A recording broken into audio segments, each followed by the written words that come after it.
Oh, boom, boom, bam, we're live. Almost on time, almost on time. I see a bunch of people out there.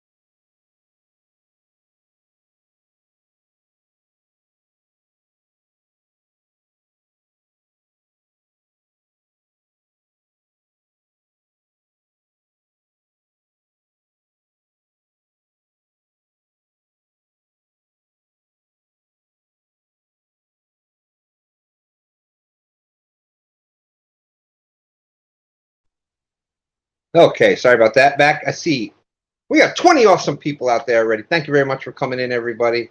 How's it going? We got Jason Lamb, Pretty Bunch, Laughing Cat, CVA. How are you? How are you? Bugman 22, Mike Sampson, Uncle Jeep in the house. Bacon, bacon, bacon, bacon, bacon times 2. Oh, pie is definitely good too.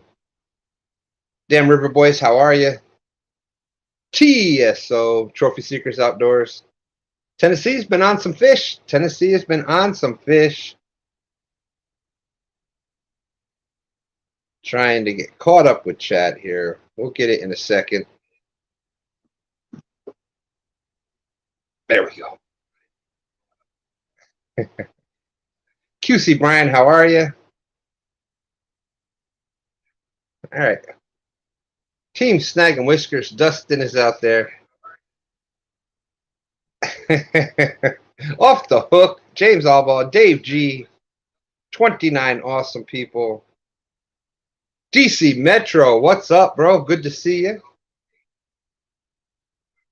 Got to know DC Devin pretty well. We did the trip all the way out to Kansas.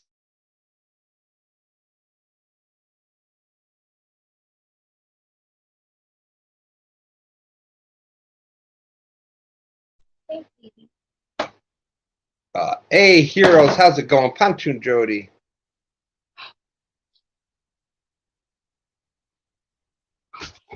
There we go. I think we're caught up. 31 awesome people. That was my granddaughter, Tiny Smith. She brought me a Christmas present today. Check that out. Boom, boom, bam. Look at that. What an awesome mug. And I heard, and she brought it upstairs. Stan 3 was already trying to steal it. Let's see. I guess.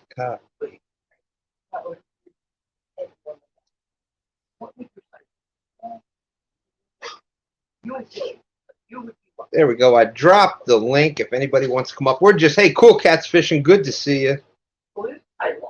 Turtle ladies out there. Hope I didn't miss anybody. The link is out there if anybody wants to pop up. We're just going to be talking some catfishing. Mindy Hogan. Brian's out there. Good to see you, Brian.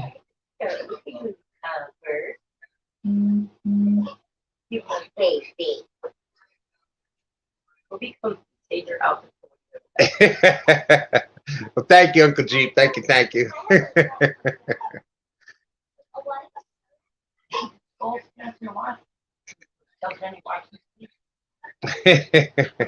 Oh, you wore them all. Appreciate that. Appreciate that. Thank you very much. 40 awesome people. So we will be out there. We're going to be out on the James tomorrow, doing a little bit of scouting. I did show the cup the whole time you were over there. Look, I'll show it again. Say hi to Grandpa's people. Hi. Grandpa, let her Thank you, baby girl. Hush, woman. Yeah, my baby. Oh, Stan 3 is saying, what the heck, Uncle Jeep? Oh, if you hold it, look, do some. Check this out. Look at that. Pretty cool, huh?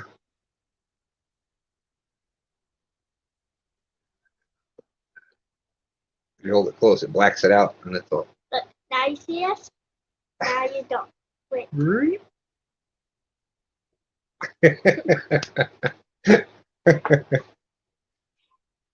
All right, so question for you.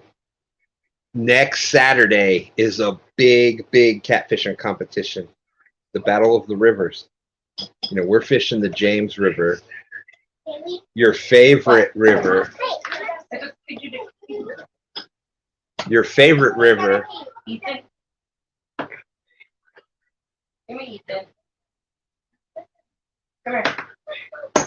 Baby, here. All right, climb up. And we are fishing against the Tennessee River. Who do you think is going to win? Fed her. That's what she wants. Fed the baby. The James River. Oh, no, not James, the name, but yes. The river that you've caught big catfish out of. Chad's out there. How's it going? Butterflies and sunshine. How are you? How are you? That's right. That's right. Look, I don't know where she got it from, but she's definitely way cuter than me. He wants to be on camera. Oh, Hurry up, pick him up, pick him up. She is not biased. That's right. That's right. Ethan wants to be on too. I'm gonna screenshot Look, it. Ethan. There you go. Come to baby. There, Ethan. Ashley Brady's out there. How you doing?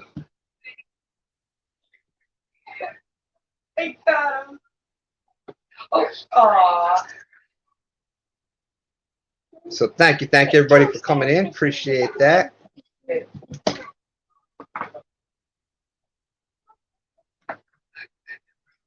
All right, baby, go down.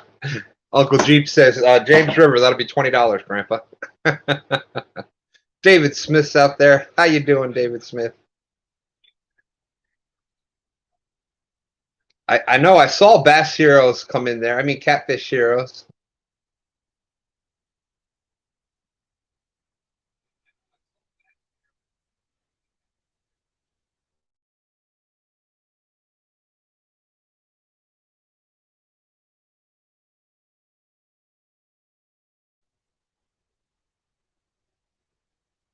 Great to see everybody.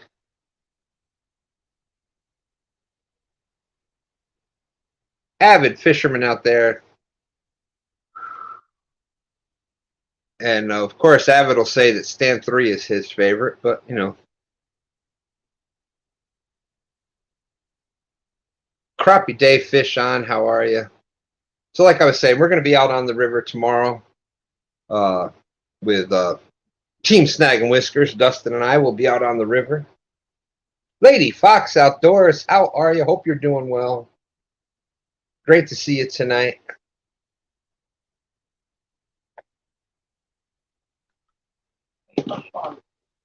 Yeah.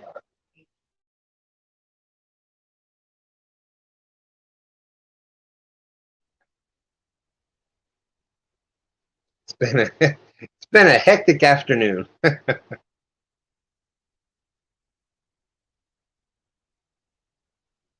So yes, we are definitely sometime tomorrow morning, Cool Cats. We're still getting the details out on that. We're trying to. I was waiting for Stan 3 to get home, and he got back here just before I had to pop up on here, so I didn't get a chance to talk to him yet. Well, the plan is to go fishing.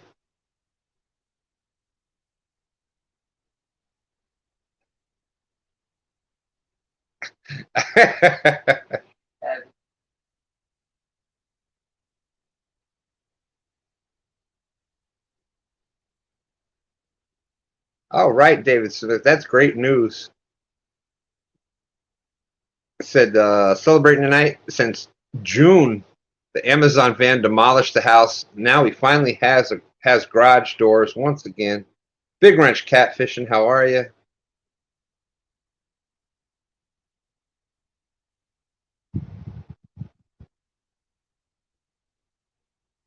Yeah, I remember those days, Chad. It's been a long day, 8 a.m. to 8 p.m. Too bad I don't get overtime. Yeah, because when you're in management, they consider you part of ownership. Yeah. So you get it from both ends. Ooh. 43 awesome, amazing people out there. So we were out fishing the other night with Green Machine. If y'all haven't checked out Goober Time TV yet, that's the fishing channel for Dan, for Green Machine. Exactly, Chad, exactly. I did that for managing restaurants for 20 years. Fishing with Steve Mosley, great to see you. But anyways, we were out fishing with Dan the other night, and we were just trying a couple things there, and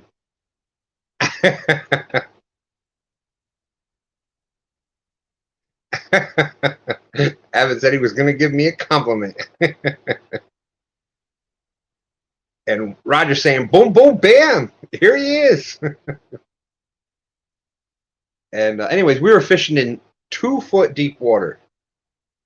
And we were fishing about an hour and a half, hour, 45 minutes, less than 2 hours anyhow. We caught, big fish we caught was 30 pounds. We caught like 12 fish altogether in less than 2 feet of water.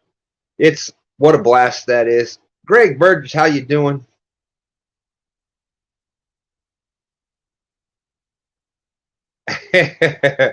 Fishizzle's showing up out there. Of course he is. For those that aren't aware, Fishizzle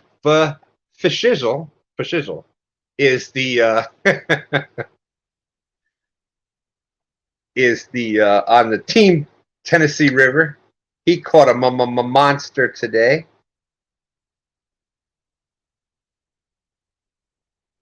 So it's a good thing the tournament wasn't today.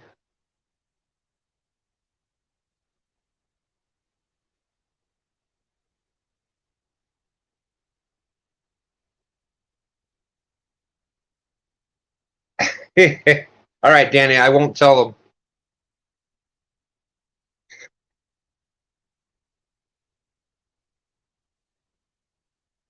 There is the link. I dropped the link if anybody wants to pop up and talk about anything catfishing out there that's going on or anything else. But anyways, I was saying we were out fishing with Dan. We were fishing in 2 feet of water. We caught a 30-pounder and a bunch of other fish between, I don't know, 5 pounds, 10 pounds, all in that. Just fun range.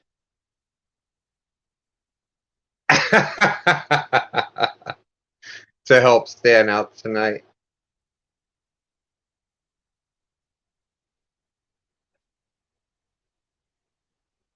So point being, don't be afraid to fish. If you got a warm front come in and the sun's out, don't be afraid to fish shallow water, even in the cold. And when you're catching fish in that shallow of water, they've only got one way to go. Well, they've got 2 ways to go, left or right. So we were actually hearing the fish when it would bite. It would actually make noise like it was hitting the top water. It was crazy.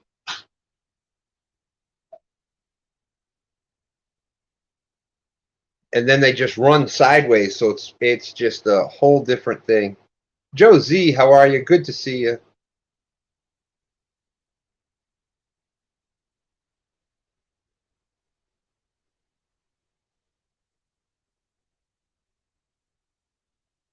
Matter of fact, Roger, we were talking about doing that, going to one of the lakes around here, Lake Anna, and doing some crappie fishing. Get some fish for the freezer.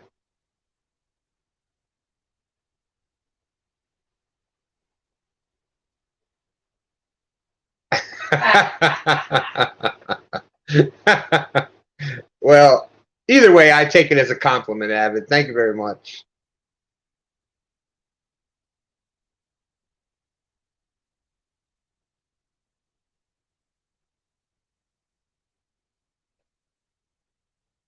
Oh my goodness.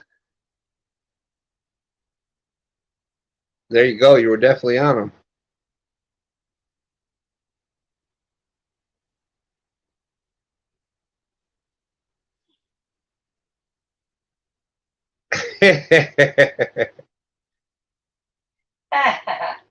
Barbecue, Mike. How's it going?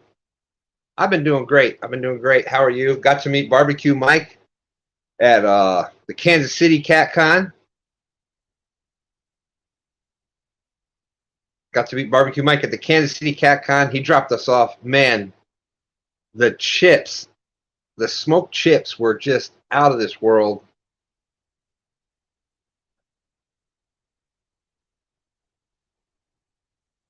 So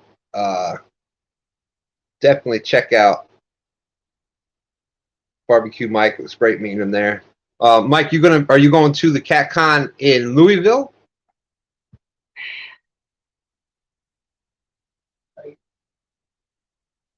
Keith Reed's out there. How are you?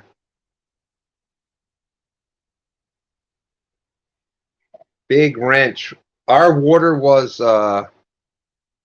we're mid 40s.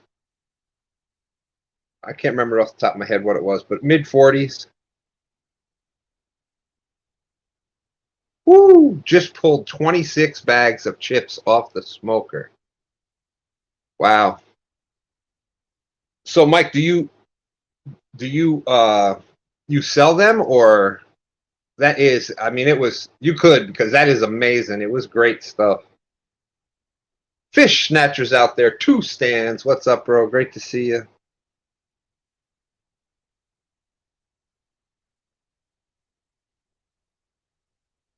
That's right. Big Wrench is deep south. Yeah, I think Creole's a little more central. Keith's going to be in Louisville. Awesome.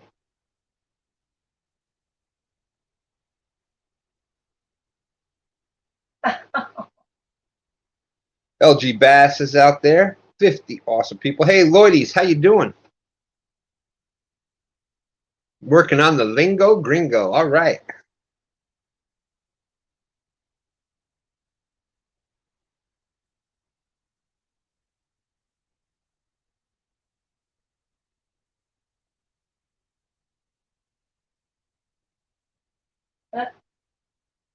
There you go, Greg. That was crazy. That was happening the other night with us. Caught a 16-pound in about 2 foot, and it jumped out of the water. His grandson could not believe it. Yeah, I would never believe catfish being in that shallow water, but they are. They go up in the shallows. Even big ones.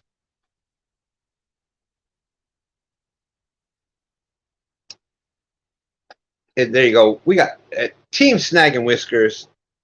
If y'all haven't picked them up yet, or if you have picked up Team Snag and Whiskers, they are over the 1K now. They need some watch hours.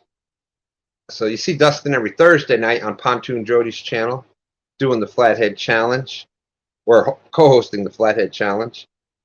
He fishes a lot of stand days with us. But hey, Doug, how you doing? But anyway, so they're looking for the watch hours. They do lives, bunch of shorts every day. So if you get a chance, just run a playlist. If you're not doing anything, help out Team Snag and Whiskers. Speaking of that, hey, I heard you have some books in here. Do you have anything on fishing? oh, let me see. It's right over. It's this big one over here. Okay, I'll have it back to you later. Thanks. Oh, he gone. What's going on? That was pretty good. Queen Tanya Hollis out there.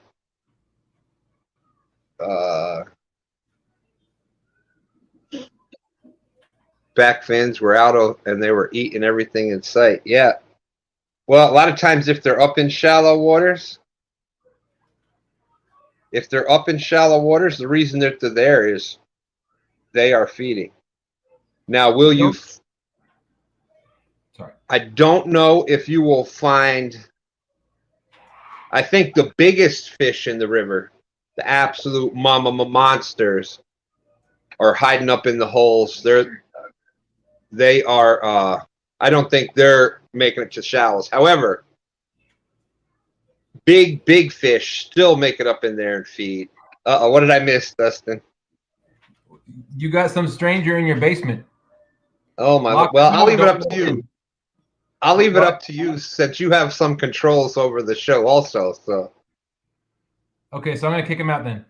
Oh. There's a stranger in my house.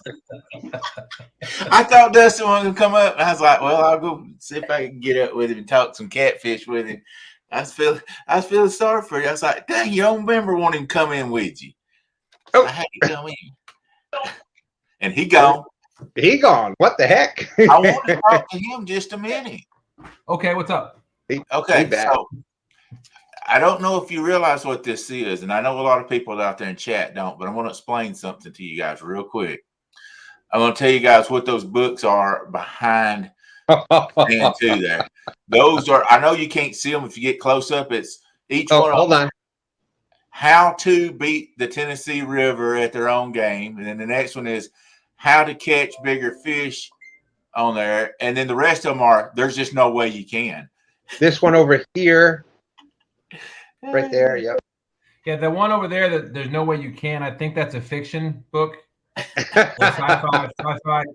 So those go back hundreds of years, I'm told, on how to beat the Tennessee River.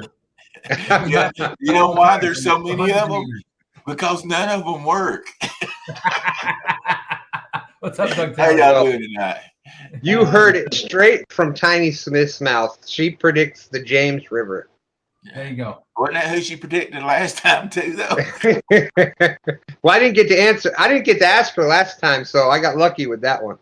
I'm gonna tell you something. If everybody's been watching battles now, they gotta admit the battle of the battles was the James against the Tennessee River, and Yeah. that was a heck And of it a will battle. be again.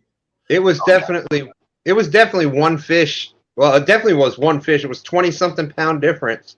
Yeah, 25.5 pounds, something like that. 26 pounds, something like that difference. And both teams had fish that had spots open that 25-pound. I mean, our smallest fish that we could have taken out. I'm sorry. Did I ever replace that 0.75 monster that I had? I'm sorry. Well, Dustin, I just go off camera with that one. That's right, Snatcher. Hey, and if anybody wants to know how many books are up there, tell them how many books are up there. Well, of course, there's 222 books. There you go, baby. Oh, baby.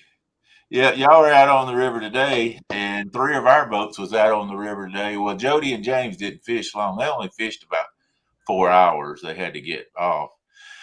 But, man, we had a good day. I'm going to tell you what. I actually had a huge fish break off, which will be in the video. I mean, it was a monster. It was over 50 pounds. And, of course, Brandon caught that 80. And, Yeah, it was a big fish. Yeah. And you know, we were talking about this earlier. Daryl and I were talking on the phone for a little bit and just catching up on things. And Fashizzle is for those that don't know, TSO is a pretty good sized guy. Yeah. I'm a pretty big sized guy. Fashizzle's 6 whatever. Yeah. 300 pounds, whatever. So yeah. When you see pictures of fish, a lot of times it's relative to who's holding it on how big that fish looks. So I'm going to hire Joe Jelson. I don't know. Y'all know him. He's Chat Cats. He's a guide on the river. I'm just going to hire him to sit in a boat on my boat. When I catch a fish, him to hold it up. because he weighs 130 pounds. He's like 5'4" and 130 pounds. Oh, wow. Like a month. Y'all see his pictures, you're like, oh my God, look at that monster. He don't weigh but 130 pounds. Like everything looks like a monster with Joe. I give him a hard time about it all the time. There we go. Well, thank you, Danny. I appreciate that. Danny says he's letting me out of the contract that we had to only catch 8.19 pounds. So thank you, Danny. I appreciate that. Yeah, well, that bob today, we caught more with a 3-fish average, caught more than we did at the tournaments. But it was hot. They were hot today, buddy. The fish were on today. And I figured out the pattern real fast, too. Dale said, you can make it big as you want, Daryl. It got off. We did have a 30, though. We did catch a 30-pounder today also. We had I still swear that the fish that I lost last year before we got our monster Hydroweb 80, I still swear it was, I think I said 70-something that night. Then I said 80. Then I said 90. Now I'm sure it was over 100 pounds. I'm positive it was. Absolutely. And next year it'll be 120, right? I had one so big. You know how you get one that you just feel the weight. He's just down there on the bottom, and you just feel that weight. And I mean, I had one like that today. And anybody that's ever caught a fish over 50 pounds, you know what I'm talking about. He's just staying down there, and he's not really fighting hard. He's just staying down there on that bottom as you're bringing him in. And you can feel that head slashing here and there, but mostly he's just down there on the bottom coming up the river with you. And he just couldn't get him up. He broke off. He was a monster. Man. Yeah, he was a monster. That's I always say you get more fight out of a catfish that's between 35 and 45 than you will a 55 and up all day long, just because they're so big and they just stay dug down to the bottom instead of trying to run and fight. Without a doubt, Daryl, I've said that a lot of times, that if you're looking for a fight, like a fight with speed and yep, if they have the muscle, they have they'll go. Yeah. But yeah, those big fish, it's a great fight with those big fish. But the best thing you do is you just kind of steer them to the boat. You try to let them, don't try to horse them up, let them just kind of swim them back to the boat. And that's what I did. I tried to pull him up too quick, and he broke the line. Yeah, I mean the 35 to 45 pound fish. If you want to fight, that's a better fight all day long than a fish over 55 pounds all day long. I don't know if y'all saw this before, but Muskrat said he's been looking for a midget fishing partner, and then right after that, Brian B says, "Roger, call Chris from Hooks and Hammock." Oh man, woo! Hey, y'all have Joe's small is like half the size of Chris. Those are called logs. No, that's the swim. The log I had was swimming upstream, and we were pouring water today out of the river. They were pouring water out of the river like 62,000. I am really surprised Brandon got the 80-pounder in. Wow, man, he was fishing by himself below the dam. It was pouring, like I say, it was pouring. I think he said 62K, and he was only fishing about a mile below the dam, maybe. I don't know how he got it in. That had to be tough. Absolutely, DC. Absolutely. And your river fish, because they are constantly battling current. They tend to be a stronger fight as well, because that's what they do. That's they're continuously got their nose upstream, and they're continuously having to work.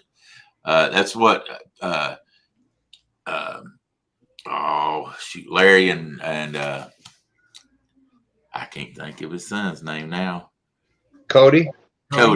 Yeah, when they came fishing with me on Tennessee River, they couldn't believe how hard the fish fought for the size they were. It's like, man, they stay in this current all the time. They just get more muscles.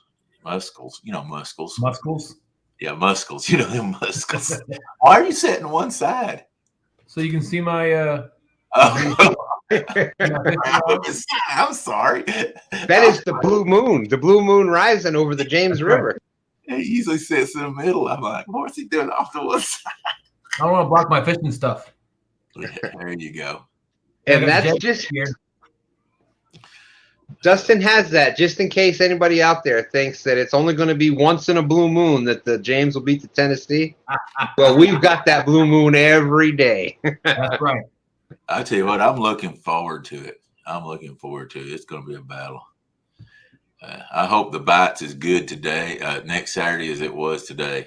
And I hope we're all. I mean, I hope it comes down to we're all catching them too. Yeah, I agree. That was, I think or how hard it is to net them by yourself. The current is ripping the net. Yep. That is probably the only downside of a bigger net when you're in current. It's probably the only downside of it, because that is when you're putting the net in that heavy current, it does drag. That current will drag on that net and make it a little bit more difficult to. I'm going to give you a tip on how to do that with the way we do it. And that's why I have one of the Hydro 150s. And everybody goes, why do you got such a big net? And I'll tell you why. I bring my fish up beside the boat, and I'll take the bottom of that net and I'll put it up in the handle with my hand. That way it's pulled, and I get that net down there, and that net is so wide that you can get most time you can get sideways with that fish and dip that 150 in there. Because if you let that whole net down in that water, even though it's a hydro net, that water will wash that net down the river to where I'll keep and hold that right against the boat, and we'll get it up there. Then we scoop it, and it makes it a lot easier like that to scoop one. I don't see how people scoop them from the back of the boat the way they do it. Not one amongst your fish. You know, I mean, sometimes you have to, but yeah, you said it right. Like if you're able to boat fish and you've got a big one on, whoever's got, and especially if you have a partner with you, whoever's doing the net and they get to the back of the boat, you move upriver from it. You get it up above the net and let the current bring that fish back into the net. And you try to get his head turned. What I do is we'll get him above there and then turn him and let him start back down and let him run in that river, because you do not want to. I mean, the last thing you want to do is net a fish from the back. It don't work, and you're going to lose him every time. If you can get him coming past you and then turn him and get that net down river, if he's too big to go from the side, like say I've got that one big 150, that thing's like 3 foot wide. But if you turn him and bring him back down, you're just about going to get him every time, because the fish can't swim backwards. Let's put it this way: Creo fits in the 150, so that's a heck of a net. I love that net. It's a lot of room in the boat. It can be aggravating in the boat, but it's just helps so much on that high current. And if anybody wants to know about the net we're talking about, that's the Monster Net. Monster Rod Holders. I think the website's monsterrodholders.com. There you go, Dustin's. Everybody knows Steve Douglas, so that's yeah. But yeah, I would. I want to give Steve a shout out, because he is sponsoring the gathering this year also, and he actually told me he's going to be there, so he wants to come fish with the tournament we're having also. He'll be there at the gathering. It's Creo says it's like he knew I was here. There you go. And see how wide that is. That's the 80 there. That's the 80. Yeah, imagine the 150, and that's why I like that 150. I know every fish I could catch, I could get into the 80. But like I say, if you're on that river by yourself and you get him pulled up beside you, and you get that 150 beside the boat, you can use the boat as leverage and just leverage it up and get him in that river, or in that damn river, boys, in that net so much easier, especially if you're fishing by yourself. That's a good point too. There's a lot of stuff at the back of the boat, the motor and the prop and stuff that could hit the line, and definitely a good point. Yeah, I wouldn't be able to net them from the back of my boat. There's no place. Oh no, if you're like me, See, I'm at deep V, so I can't either. And so what I do is I got that rod rail that comes up and across mine, and I put my big 80 up against that rod rail down in the water. And as soon as I get that, let me see if I can, that fish up even, then I use the side of the boat as a leverage to come up and bring that fish in there. And then it don't slide back because I'm against my rod rail too. So that's why I say I looked at the 80s, and I had a net nearly as big as 80. I said, nope, we're going to the 150. Yeah, there you go. We can't thank Ed Evans and Jeff Beal enough for getting us that 80. Yeah. Yeah, that was definitely decent of Ed and Jeff that they came down and fished the James River with Dustin and Sean, Team Snag and Whiskers, and Stan 3 and I managed to get out there with them. Yeah, I got a feeling we're going to be giving away a hydro net at the gathering. Nice. Don't know why, but I got a feeling. You got a pretty good feeling about it, huh? Yeah, I got a pretty good feeling there may be a hydro, at least 80, if not 150, given away at the gathering. That'll be Rio April said, 14th, Rio 15th. said if Steve made a 200, I'd have that one too. Yeah. Yeah. I tell you, fast And- current, the bigger the net, the better it is if you can operate it like that. Chat is flying. That's right. Lance McCool guy out there. Terry Lane, how you doing? Great to see everybody and 52 awesome people out there. If anybody has any questions or Daryl, I know you were just talking about the gathering. I know a lot of people had fond memories of last year's gathering. If you want to drop the information. Yeah, it's going to be April the 14th, 15th, and 16th at Chester Frost Park. That's a camping area and a huge boat ramp. They have three different boat ramps. One of them actually is like you can launch 5 boats at one time. We're going to do a tournament, and well, you don't really rent it. Reserved the Way House, which is they have so many bass tournaments there on that lake. They have just a weigh-in house there. So we're going to have a weigh-in right there. We're going to have a bank tournament. We're going to have a boat tournament, and we're going to have, if we get enough participants, a kayak tournament. So that's going to be a lot of fun. We'll have our meet and greet on Saturday after the tournament.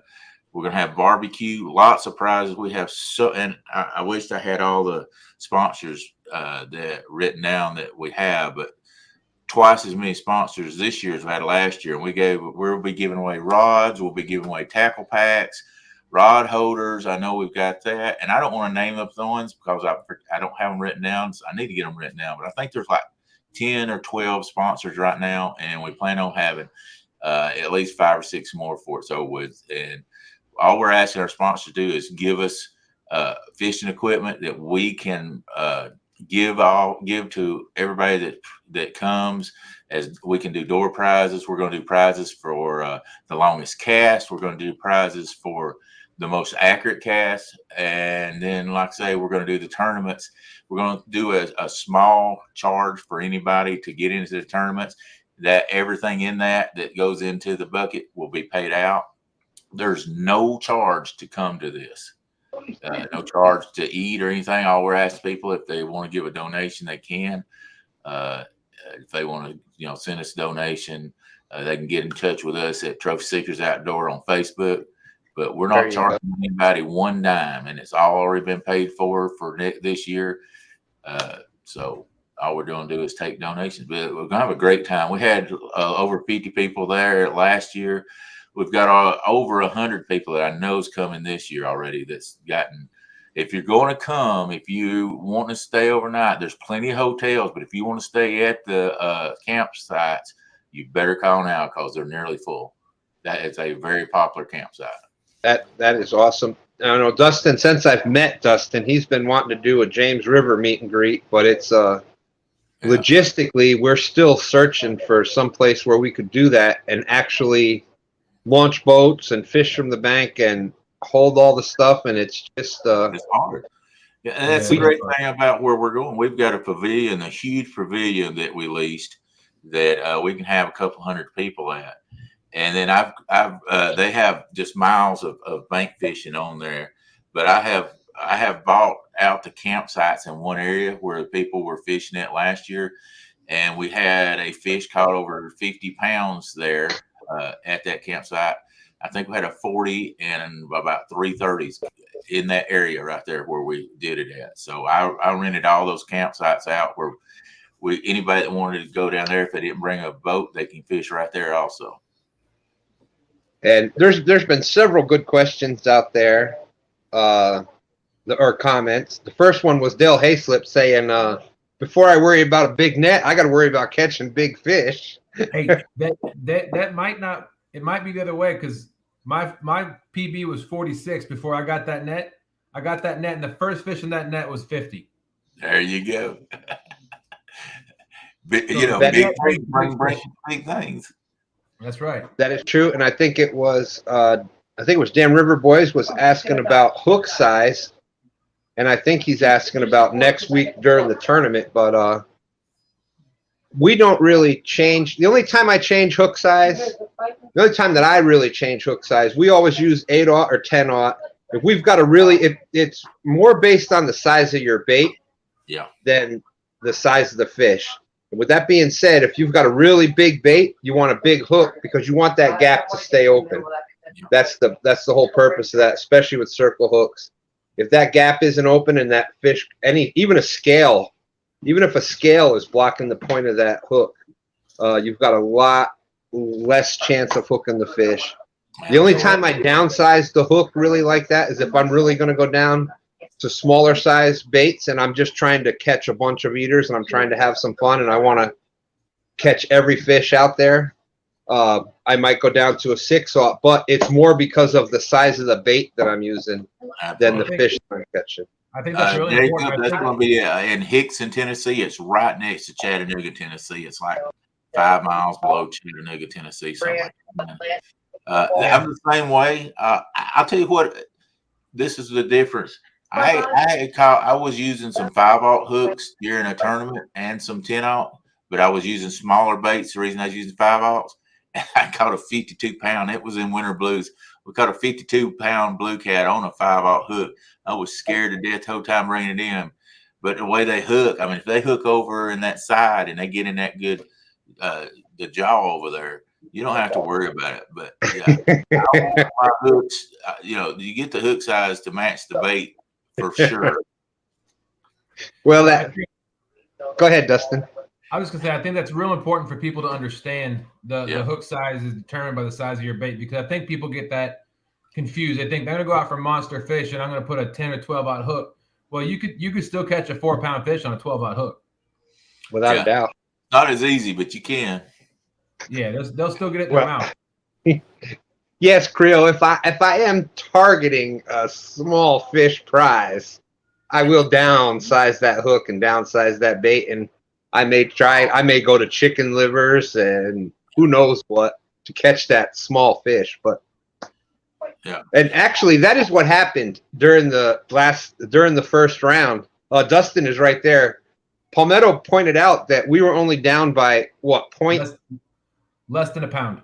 Less than a pound. So I'm like, Dustin saw me. I went immediately to my 2-hook 6/0. I'm going to downsize the bait, and it worked.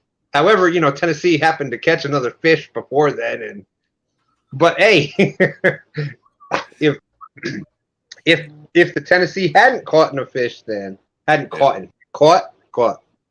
fish, then it would have worked. So I targeted the small fish to try to just get us in the lead at that point, because that's what we were getting. That's what we were dealing with. We were dealing with the peck of the smaller fish. So at that point, it was like, at that point, Dustin, right? We were just like, well, let's just put something on the board and let's just get going with it, and hopefully we can go from there. Yeah, and I did handle the heavy load on that fish. So this would stand in his back. From when you reel in a 0.75 pound fish, like sometimes that my back was just it got me. So Dustin had to hold it up for me and help me land it. So can you highlight Creole's point right there? That's a good point right there. Who said it? Creole. Yeah. Keeping in mind that the different hooks are a little different size. A 10/0 and 2 different brands won't be the same. Exactly. Right. 100% correct, guys. So, when you're buying hooks, if you're going to order them online, I would suggest to order the 8 and the 10 just to make sure that they're the size if you don't know, because there's some 8/0 hooks out there that's the size of a 10/0, So that is a great point, and I wish that in the fishing community, especially the catfishing community, that we would come up with like a standardized size.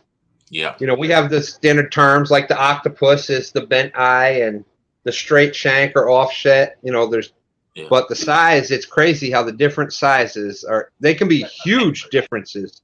And the gauge wire, that's aggravating too. You might, the gauge of the wire, they should come with a size hook with the gauge of the hook too, because you can get them that's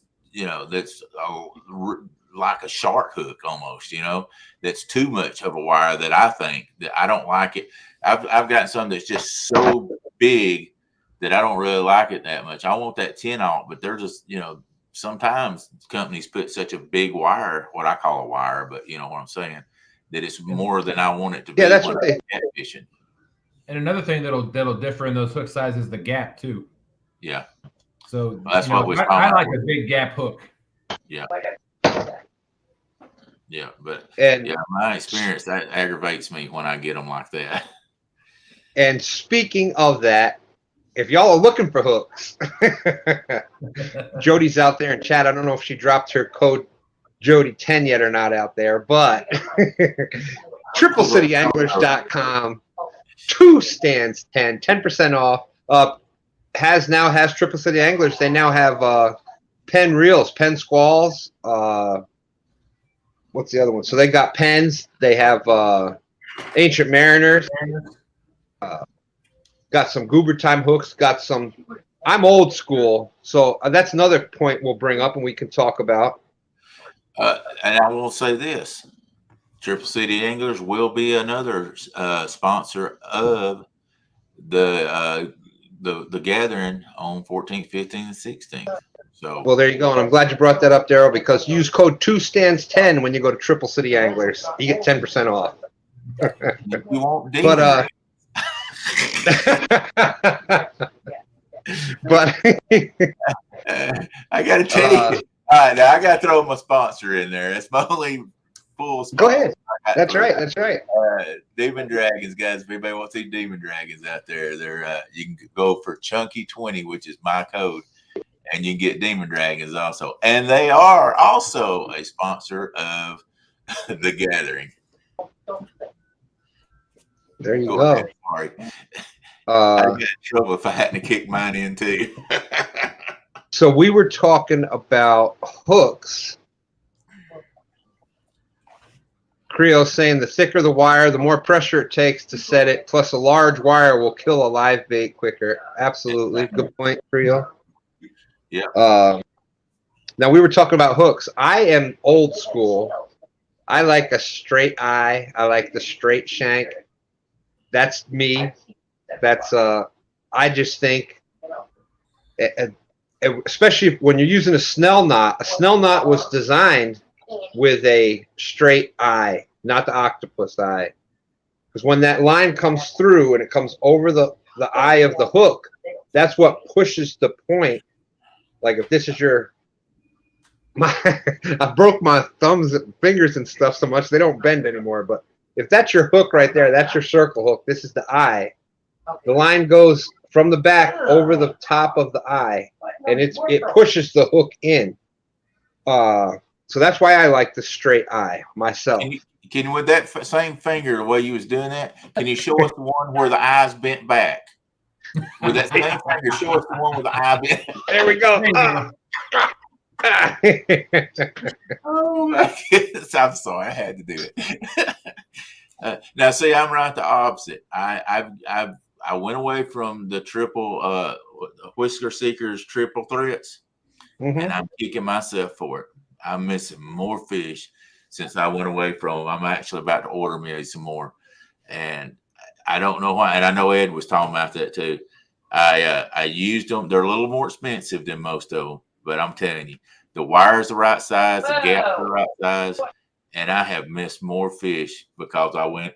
And the hooks I'm using is a bigger wire, and I think that's the reason. Gotcha. But it's the straight instead of the triple threat too that has the eye. But and with that triple threat though, with circle hooks, if you set that hook, sometimes you can pull it out of the mouth. With the triple threat, if I'm not mistaken, they have a better hookup. You can actually set the hook. That's part of the triple threat. I don't know that because I always Nobody pulls a rod out of my rod holder unless they've spun the handle at least 6 or 7 times. I mean, I missed so many with a circle hook when I first started. I mean, the first thing anybody ever gets in a boat, don't you even pull the rod out of the rod holder unless you turn that handle at least 6 or 8 times. Then you can pull it out. And here's a good point. Hooks and terminal gear I buy off the shelf so I can see what I'm getting. Well, QC Brian, that's a great point. And if you're looking for that, if you're going to be in the Louisville area, or even if you're not, I suggest that you try to get there. February 24th and 25th, Catfish Conference 2023. It's going to be the biggest and the best yet. Steve put a link out on Facebook that they've had more vendors, more participation than ever before. They've got some new things that's going to be out there. They've got a kids seminar that's going to be there. I think it's about an hour and a half of teaching kids how to tie hooks, cut bait. So a great thing they got going on there. The seminars are going on both days, nonstop seminars. Epic Catfish, Terry Rogers. There's going to be a bunch of other tournament anglers out there. So it is just the place. Plus all the vendors, like you were just talking about, all the people that are sponsors of the gathering. Well, a lot of those sponsors are going to be the vendors at CatCon 2023, and you can go put almost every rod out there, from Big Cat Fever to Mad Cats to Team any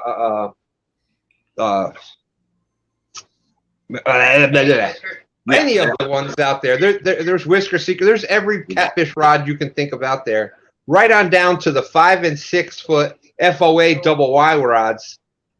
Freddie's got a booth at CatCon, so you can put every rod that you want to try. Muddy River.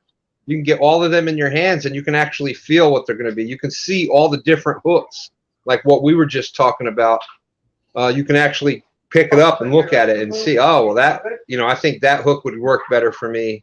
And we've all talked about how with fishing, confidence is key. Wow.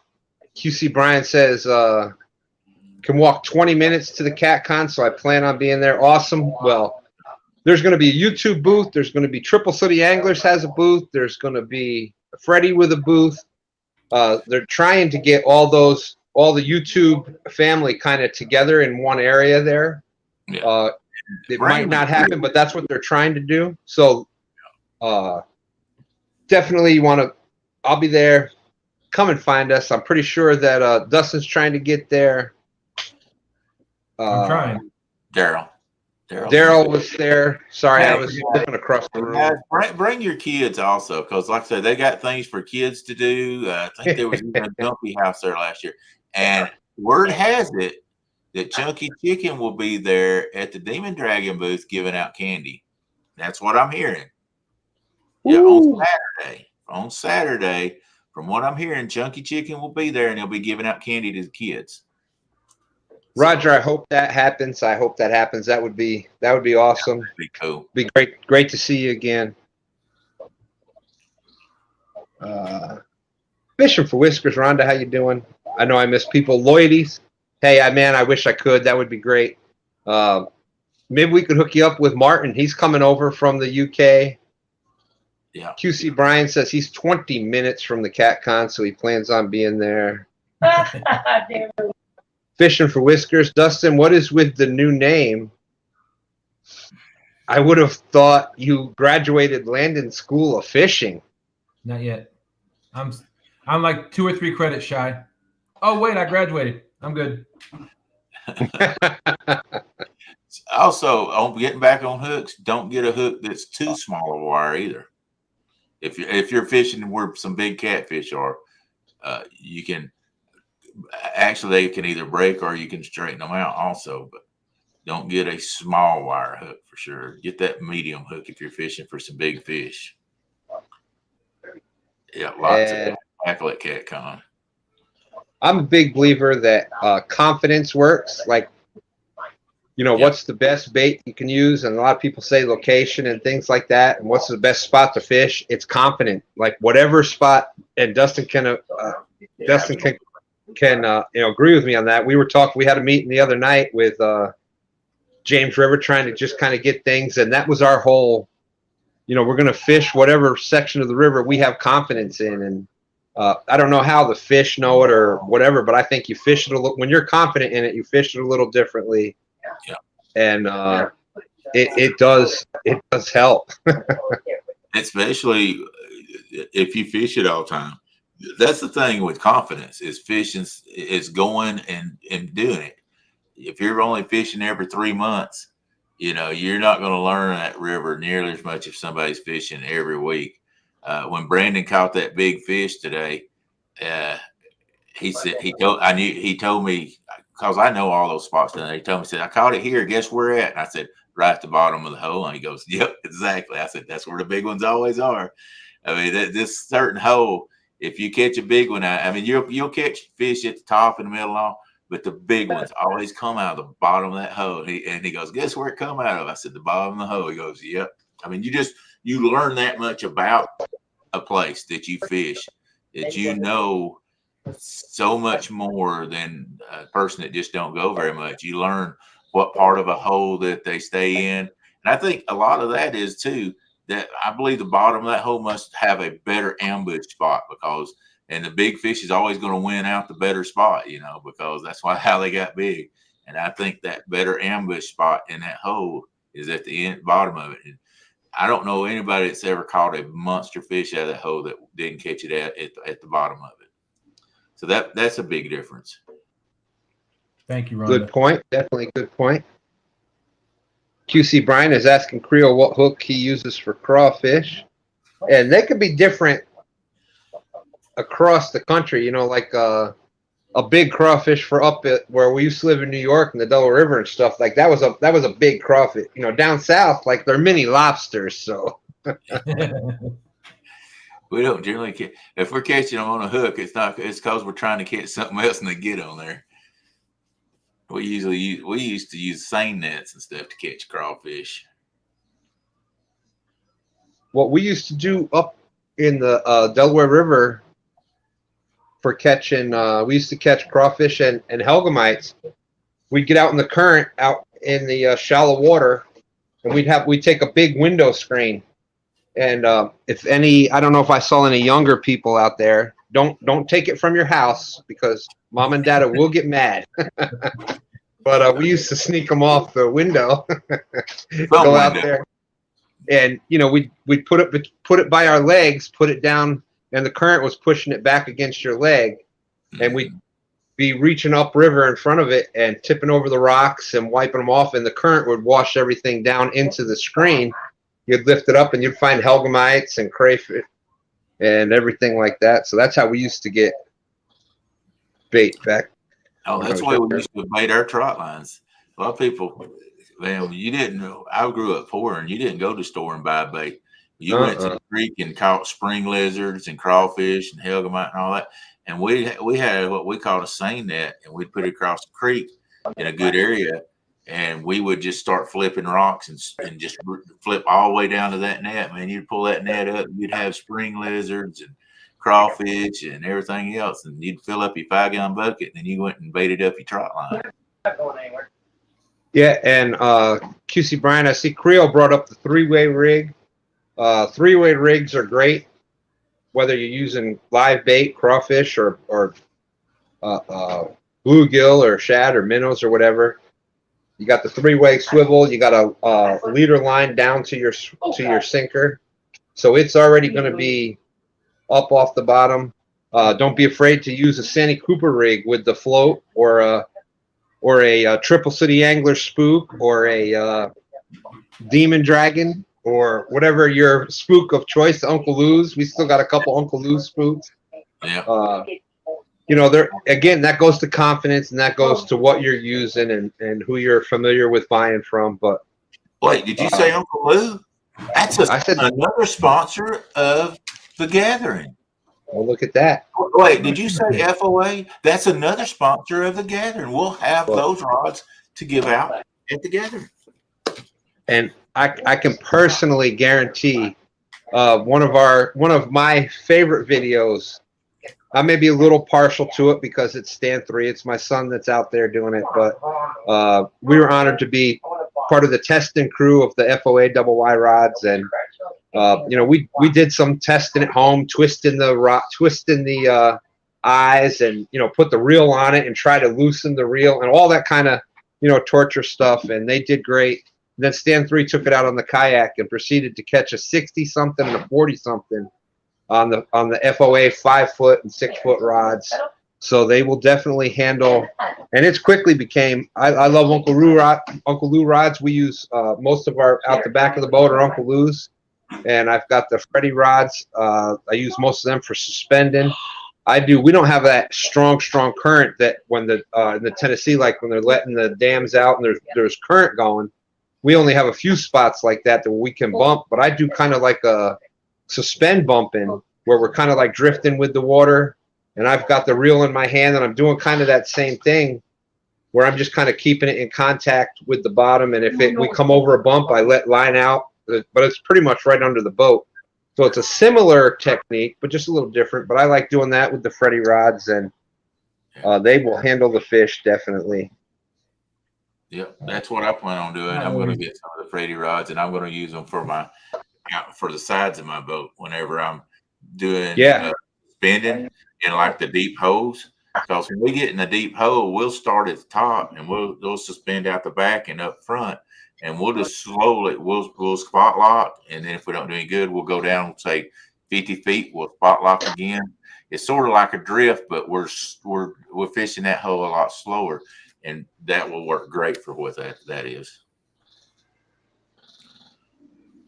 Well, thank you, Ron. Thank you. That's right. Best thing about crawfish, what you don't eat, what you don't use for bait, you boil them up and eat them. Yeah, you don't want to do that with shad or skipjack. I wouldn't recommend that. They eat skipjack though. That's a delicacy in some restaurants. I'll eat a lot of things, but I don't know. Shad. Oh, when they're running up there at the Nickajack Dam, there's so many. They're not Asian. I can't think of their nationality, but they're up there catching them. They're taking them to the restaurants they sell them to restaurants for them to cook.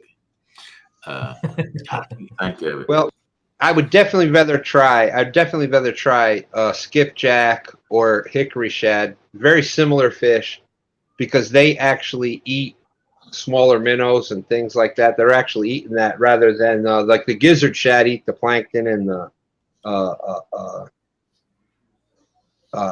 algae and things like that. The gizzard shad are definitely, and you can tell the difference in the meat. Like a gizzard shad, they don't freeze very well. They don't hold very well for a long time. They're a real soft bait. Skipjack does have more of a muscle tone to it. It is, that's why you see people going for skipjack a couple days before they go fishing, because they will freeze and they will hold up a lot better than gizzard shad do.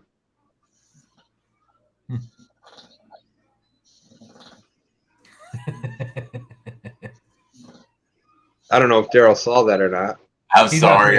Uncle Lou sent me something. I was reading it. Oh, Danny Stone says, Daryl say Peter Piper picked a peck of pickled peppers. Nah, they ain't gonna happen on no live. Ain't it gonna happen?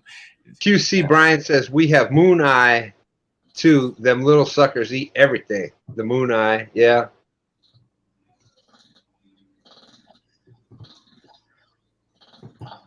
Yeah, and Dee Smithy is so happy with her Uncle Lou rods, she won't even let me touch them. She won the purple and blue from the Chad's the couples challenge. I mean that I won because the two fish that I caught out of the 21 fish that we caught did help with that. Come on, guys. Hey, if Brandon and I hadn't finally got on a fish or two, y'all would have won it. I mean, right there, the last 45 minutes is when we actually just pulled away and started catching the fish. So You talking about the River Wars? yeah, the River Wars. Whenever. Oh yeah, you guys. I think it was close all the way up to that last 30, 45 minutes, and y'all started catching left and right. And I'll tell you one thing else. I'm gonna tell you something that was on my part. Woody tried to get me to fish the bridge an hour and a half before I did. I said, no, I'm gonna go up here. He said, why don't we stop and fish the columns here on the bridge? Because we do real good on those a lot.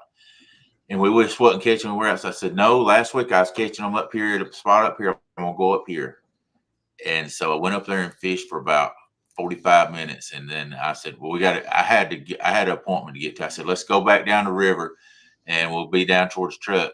And as it was going down, I was like, man, Woody said fish the bridge earlier and I didn't do it. Well, we're going to stop right here. And we stopped. And we didn't get casted in until we caught one. And usually you can go from column to column. If you catch one like that and keep catching them, if I'd have listened to him, we'd have really caught a lot better fish that day.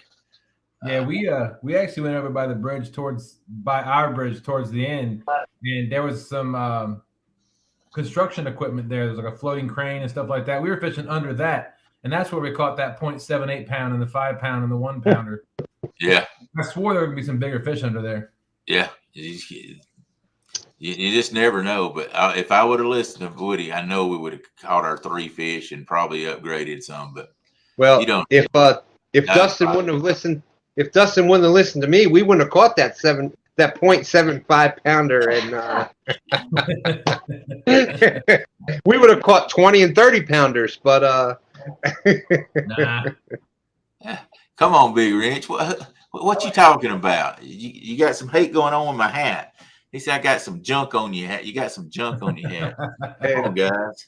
Oh Lord, is that a bulldog hat? Oh my goodness, yeah. People forget that. You fished the Tennessee, but you're from a little lower than that, right? Yeah. I live.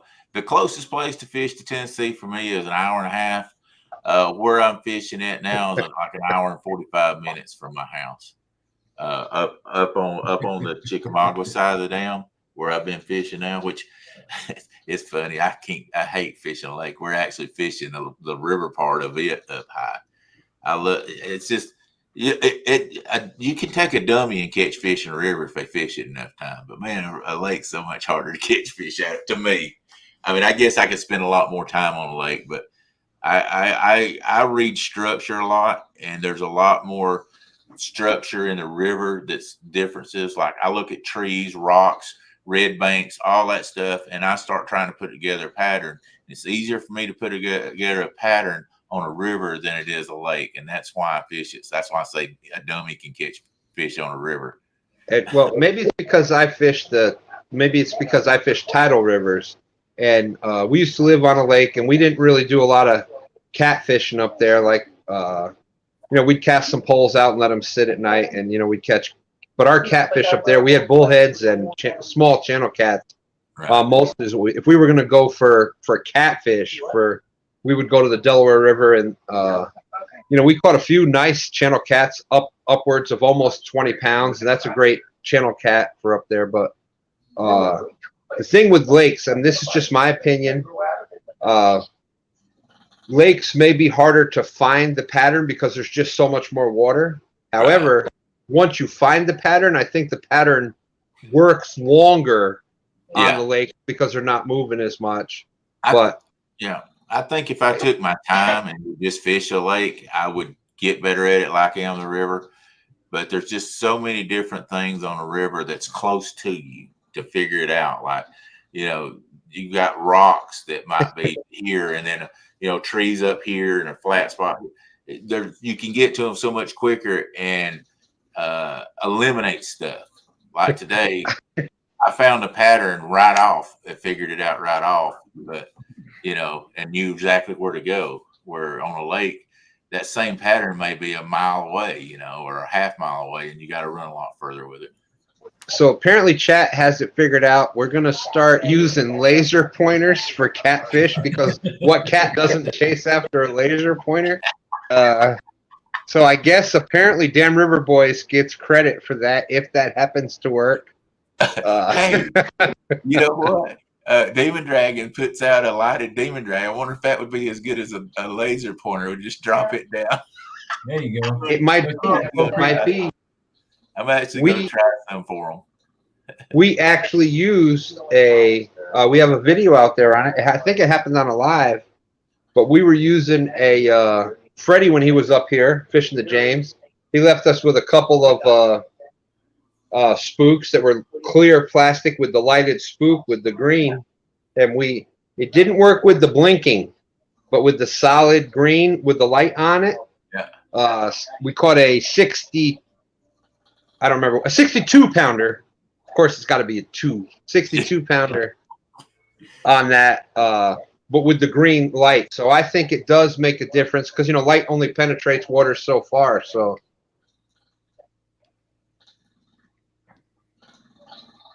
right over 20 pounds and channels 6 and 8 pounds sometimes. Yeah. And, I say it, you'll hear me say it a lot of times that it doesn't matter the size of the fish, it's the size of the excitement that it brings you. Right. Well, if you're catching a 6 or 8 pound channel cat on a heavy action rod with, a big reel like that and 40 pound, well, it's not going to be fun. However, you put that on a light action or even a medium action rod with some 10 pound test or 15 pound test, and you're catching 6 and 8 pound channel. That's a blast. I mean, that's a good time any day of the week. So.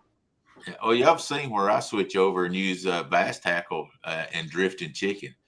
And my PB Blue is caught on that, and that is the rush, buddy. Catch a 25 pounder on a medium heavy spinning reel that's made to catch bass off of, and then I caught, and like I say, my PB was 61 pound, I think 61, 62. I got to look back. Pound blue cat on a piece of chicken with a dang spinning reel made for cat or bass fishing. That's a ball. It's a ball. That's why I went to lighter rods. I got, I had those heavy, they called medium heavy, but they're heavy. And I just didn't feel the fight like I used to. And man, I went back down, and that's why I got to Uncle Lou's, because you can feel the fight on it so well. Every head shake, every time their tail, they kick their tail in and all. And that's that's the thrill of me, is the fight. Wait a minute. Where the hell did my medium action Uncle Lou rod go? Where did you put that? I think it's behind the books. It's on the boat. Behind the bookshelf. It's on the boat. You got to pull that special book down. Don't get them books; they'll all fall.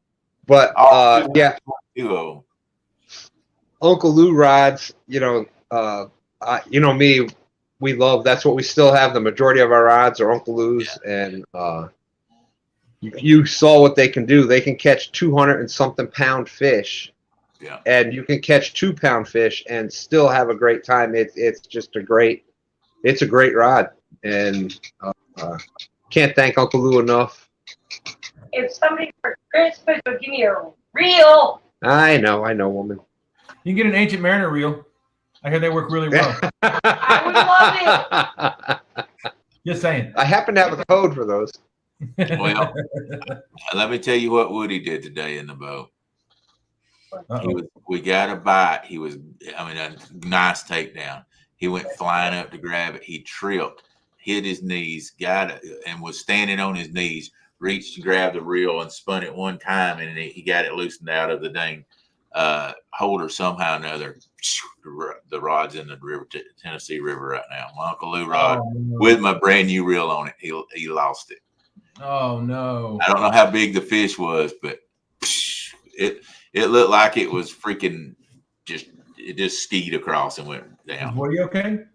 Yeah, he's okay. Yeah, he caught a 30 pounder after that. But yeah, my uncle, it was my brand new Uncle Lou rod, and I had just put a brand new reel on it. I mean, it was like the 4th time we'd fished with it, and she's in the bottom of the river tonight.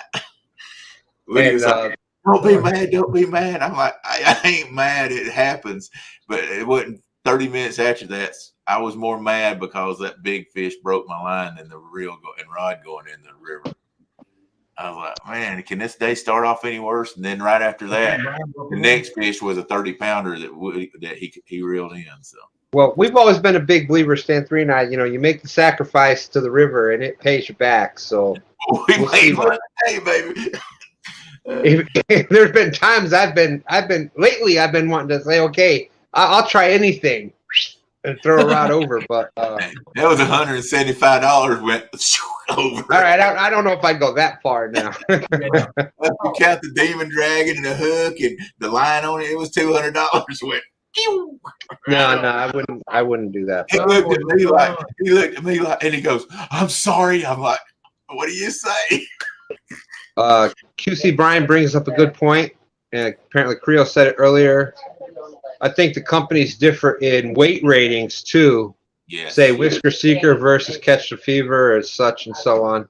Yeah, with the mediums, the medium heavies, all that stuff. A lot of that with the ratings is, well, I moved some things around, but a lot of that with the ratings is what the lure weight is, the weight that will handle casting. A lot of that determines the medium heavy. But even at that, like Whisker Seekers will be a little bit lighter, I think. Some people say Mad Cats are heavier. They turned out to be heavier than what they actually say. I think Uncle Lou's are pretty close to, if you get a medium action Uncle Lou, you can actually see the rod is a little bit thinner than the medium heavy. But the big difference is the lure. If you're going to be casting heavier baits, heavier sinkers, and heavier current, you want to get that lure weight rating up as high as you can, 10, 12, 16 ounces. If you're going to be fishing in not so fast water with lesser weights, then you can lower that down.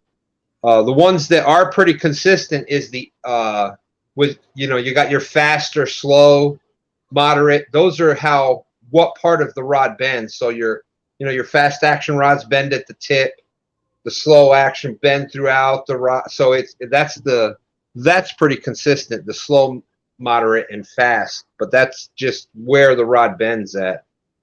Kentucky Redneck Outdoors said, "It's okay, Daryl. All the cool fishermen throw rods and phones overboard." No, the cool ones catch them. Well, where's yours at, Dustin? Where's my what? Your phone. Right here. Yeah, where's the one in the river?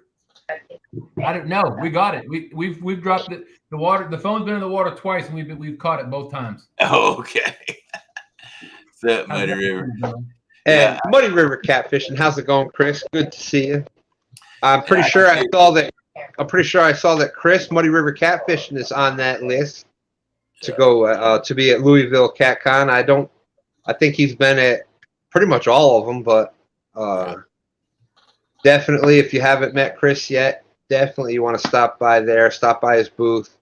And I got one thing to say to you, though. If you do not want to own a Muddy River rod, do not pick it up.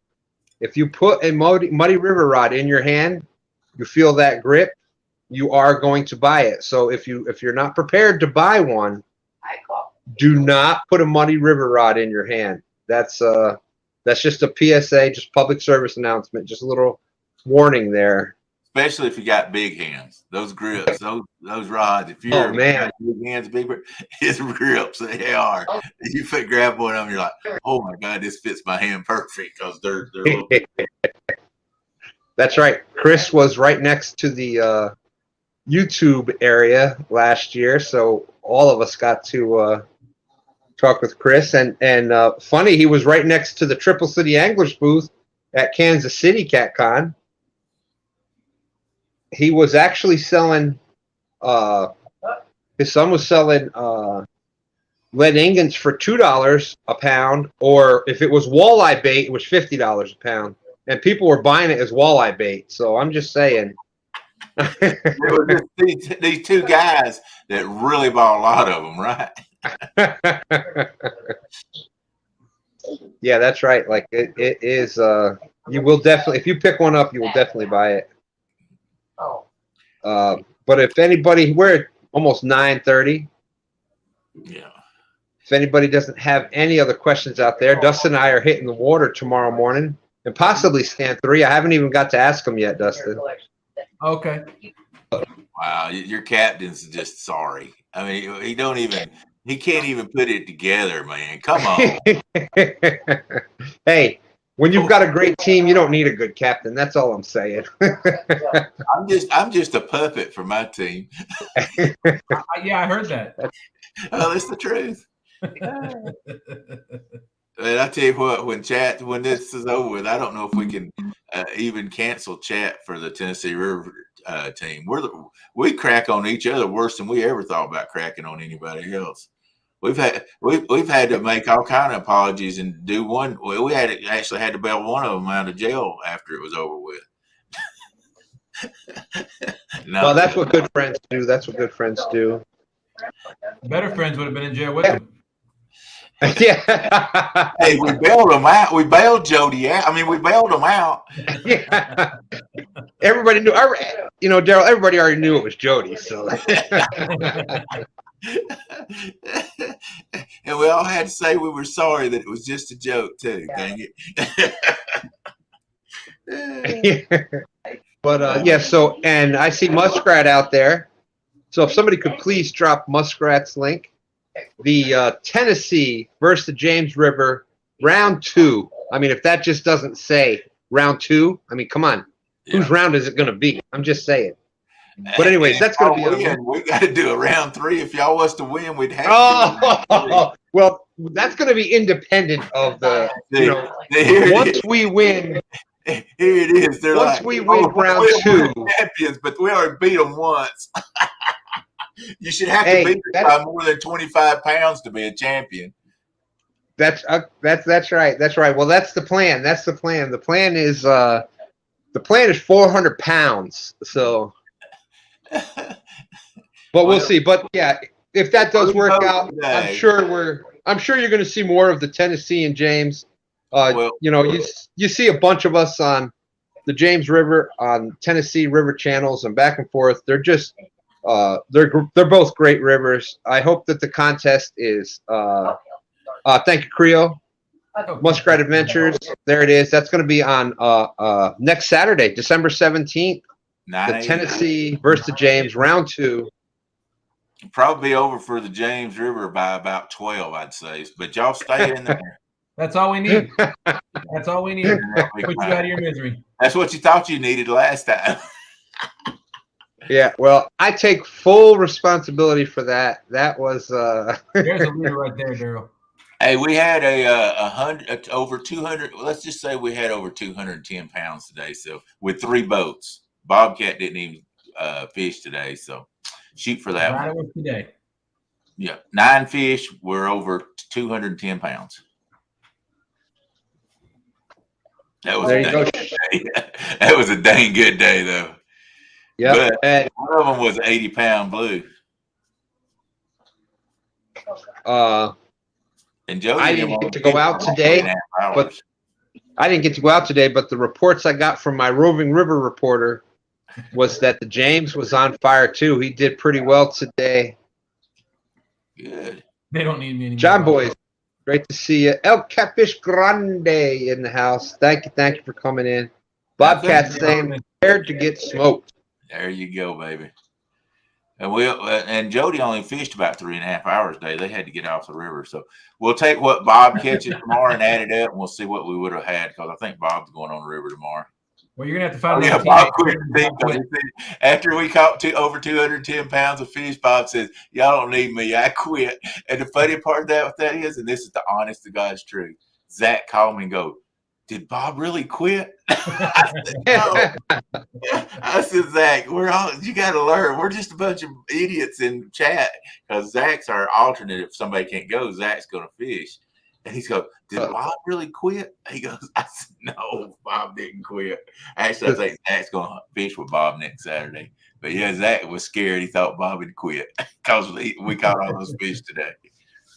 So. And it's funny. It's you know how it goes when tournament day comes.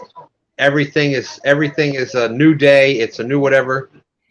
I went out the Thursday before the last tournament and caught. We were fishing like an hour and a half, and our top 3 fish was 80 pounds, and that was in like an hour and a half. And then come Saturday, I couldn't find a fish to save my life. So 8.1. Hey, I want to make you've seen wrestling, you know how they put up something for if they're going to do a match, right? So of course, you love wrestling, right? of course. So we're going to put up a hair versus hair match. If I lose, I'll shave my beautiful beard I got going here. If you lose, you got to shave yours. Look at that. What? Wait a minute now. This is look at that. Look at that text. Look at that color scheme. Wait, you're the captain of your team. Are you not assured that you're going to win? It's hair versus hair. We got right here, the If beard. he loses, he's got to shave his head. No, we'll I just got a better shave idea. Let's put this up. I'll put this up. I like that idea. Right here, the beard. No, you can cover that up with a hat. You can't cover that face up with a hat. You're too young. Look at this full head of hair. I'd be willing to put that up. Yeah, you wear a hat on that all the time. Put your beard up. Come on. If you're the captain, I'm the captain. I'm willing to put that. I'm willing to put the hair down. Who wants to see if the James River loses? Stan has to shave his beard. If Tennessee River loses, I have to shave mine. You got to grow yours for a year before you can shave it, though. There you go. There you go. Look at that. You know, and especially look at that color scheme. You can't just, that takes time. Look at that color scheme. If you're chicken, say you're chicken, dude. If you're scared, say you're scared. You know the Tennessee's gonna win this thing. Scared. I'm willing to put up this head of hair. The reason I won't do this. Come on, everybody. I asked my granddaughter. Listen, I asked Tiny Smith. I said I was gonna shave it. I was gonna get rid of it, and I said, "Grandpa's gonna get. I'm gonna shave this. I'm gonna get rid of it." She said, "No, Grandpa, you can't do that." So that is. Get her in there and say, "Hey, if you think we're gonna win enough, should I put the beard up? If you really think we're gonna win." No, that is the reason. I'm willing to put the whole head. No, you cover that up with a hat. I want something that can be seen. There's no way to cover that. There's no way to cover this whole big head with a hat. Let me look. That's right, Danny. We'll come up with something. Put your hair on the line. Actually, I ain't got no hair. What I care? You can cover that up with a hat all day long. You can't cover this up. Actually, Dustin's willing to go. Dustin's willing to do head for head. That's right. Look, I'm already there, guys. What does it matter with me? Who cares? That's what I'm saying, and I'm willing to put up this full head of hair. So put up your hair versus my beard. How about your head versus my beard? I just cut this a few weeks ago into a mullet, so a mohawk. Okay, you put your hair up, and I'll put my beard up. You got to have a beard first, Daryl. There's no beard there. Yeah. Well, it's just gray. I can't help it if it's white. See, I know I'm getting a little older and I can't see very well, but look at that. That just looks like you didn't shave for a few days. Well, I didn't. I won't shave till Saturday either. I've seen 13-year-olds. Oh, eyebrows. Oh my goodness. I've seen 13-year-olds. I've seen teenagers with more gray hair than you got, Daryl. I knew you were so confident that James was going to win, but never mind. Eyebrows. I ain't shaving my eyebrows. I do eyebrows. I'd be willing to do eyebrows. No, I ain't doing my eyebrows. I have to meet with too many people to shave my eyebrows. We'll come up with something. We'll try to come up with something, but that's Hey, I tell you what, if we lose, I'll give you Uncle Lou's rod. All you gotta do is go get it. With a brand new reel on it. Yeah, it's in the bottom of the Tennessee, right? Hey man, I'll give you I'll drop a pin where you can pick it up at. That's how much that I love my Uncle Lou. Burying. Okay. That's how much I love my Uncle Lou rods. I would have dove in after it. That's just me. Well, I wouldn't have dove in. I would have probably more like fell out of the boat. There you go. Trying to get in. But we were in 66 foot of water. I don't think he was going to go there. Well, everybody's seen me. I can swim better than I can walk. I mean, that's not saying a lot, but yeah, really, I can't too, as old and crippled up as I am. Yeah, I could definitely swimming. I tell you what, swimming, I can still swim. Brandon said, Yeah, Fisher says I'm exhausted from catching fish today. That's awesome. Great job, Fishizzle. It was did he get a weight on it? I heard it was 80s, right? It was 78.5. That's what it actually 78.5. Yeah, it was right at. That's an 80-pounder every day. I'm not one that's caught up on, you know, because let's face it, you weigh that same fish a few times. That's why they don't take, you know, regular handheld scales as a legal weight, because you're shaking, the fish is shaking. You can do it a couple times, and it's going to be a little different. But well, we measured out my flathead, and it came up to 72.9.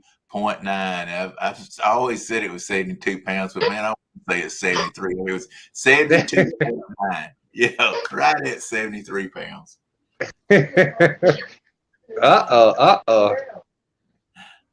Looks like people are, woo, everybody's going for eyebrows. I don't know. I'm just saying. Hey, Steve Ransom, how you doing? But anyways, there's nothing else out there in chat. We're down to 39 people. We've been almost an hour. Well, I was going to say, you know, I was my normal 5 minutes or so, almost on time. 80 in the net. There you go. Thumbs up. Muskrat said he loves 78 right. pounds. We said, yep, he's caught the big ones too. There's some monsters That's right. in there. You just learn. Hey, I got no issue with somebody catching one that's like that, saying that's an 80-pounder, because it is. But how you doing, Robin? Stan was on the phone with me today, and I couldn't get him off the phone quick enough. We was getting bites left and right. I was like, hurry up, Stan, finish. I didn't say it, but I was like, we're going to miss all these fish. He'll tell you, they were going off like crazy in that one spot we was in. They were going off. We had a good day, like I say. Congratulations, Brandon. What? He held Woody by the ankles over the back of the boat. Oh my Lord! If I thought I could have held him, I would have. Creo says it's all fun and games with shaving the eyebrows or the head or whatever until somebody looks like a burn victim. Oh my goodness. Well, maybe we can get Jody to do hair for hair. I don't know. Maybe she'd be willing to go hair for hair. No, I don't think that. Yeah, you know, that's a good example though. Jody going hair for hair with me is like me going beard for beard with you. That's the you know, pretty much the comparison. I like the analogy. Hey, you know, I threw it up there. Y'all wanted to backpedal like a. Let's see. We've been talking about crawfish all day. Maybe we should call you crawfish instead of Tuesday. I knew you wouldn't go for that guy. Everybody out chat, I knew you wouldn't go for that. I was just funning with him. If we would have won, I'd have told him, "Don't you shave that off." We had fun. Like I said, I actually did ask my granddaughter. I was like, I'm going to get rid of it. And she's like, no, Grandpa, you got to keep that. So that I'm willing to bet. I'll bet anything else, but not the. I was just playing. If we'd have won, I would have said, "Don't you shave that off." I was just having fun. You know me, I wouldn't do that. Oh, I know. But with that being said, 41 awesome people. Thank you very much, Dustin, Daryl. Thank you for coming up tonight. Hey, I got one. I've got one. Go ahead. If we win, your team members have to get together and tar and feather you. That's a feather pellet and syrup. They pour syrup all over you in a video and feather you. That's the way they did it. If we lose, my team members do it to me. What the what? And if you lose, I heard the first half of that, and then I read Danny's comment, and I just kind of. Danny, I'm not sure if I want that to happen. Hey, and besides, they'd have to beat us twice for it. Any of that would ever be thought about. We've already beat them once. Okay, so what's back to this tar and feathering thing? Okay, in wrestling, it used to be if you got tar and feather, what they done was poured syrup on somebody and put chicken feathers all of them out. Right.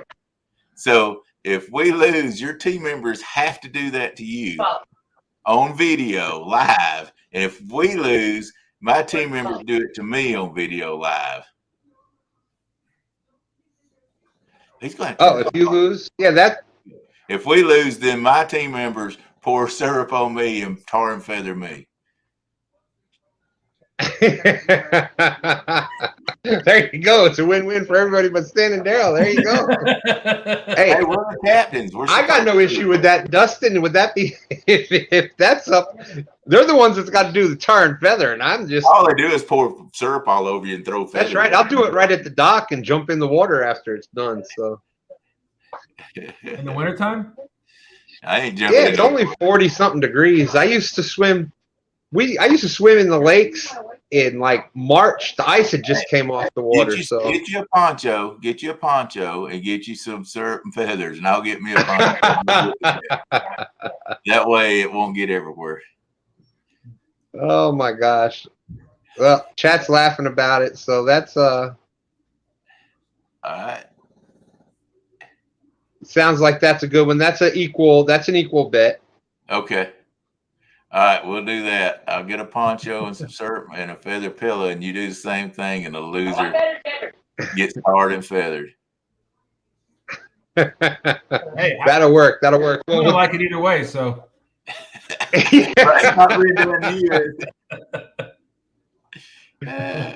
That's right. There you go. I said a poncho because they're wanting to do it at the end of the video, at the end of the day. So I don't want them to mess their cars up going home. I don't want Stan to mess his car up going home because I know I ain't getting tarred and feathered. Yeah, I'm not. I got full confidence. Stan, you're going down, brother. You're going down. Tell your little granddaughter not to be upset. It's all part of the master plan. It's fun until I've got the Tennessee right where I wanted you, Daryl. Right where I wanted it. I held up my contract to Danny Stone and caught the 8.19 pounds of fish in honor of the Mississippi and Danny. Now we're unleashed. Now both Dustin and myself, who were in the same boat in round one, are going to be in different boats. So both of us now are unleashed. I don't blame Dustin for not wanting to fish with you again either. Yeah, I don't blame him either because I wouldn't want to fish with me after last time. Dustin, you're pretty smart. Wait, can you say that again? Daryl's gonna look like Big Bird. Oh man. Must get Oh my God. Poncho, there you go. Robin says ponchos are for the seats in the cars. As long as we're not saying Speedos, we're good. If y'all want to come up with something different, that's fine with me. We got to do something. Danny Stone says, we want the feathers everywhere. I want to hear you complain. Daryl, where do you plan on? I just got one question for you, Daryl. Yeah. Where do you plan on getting all those chicken feathers to cover you?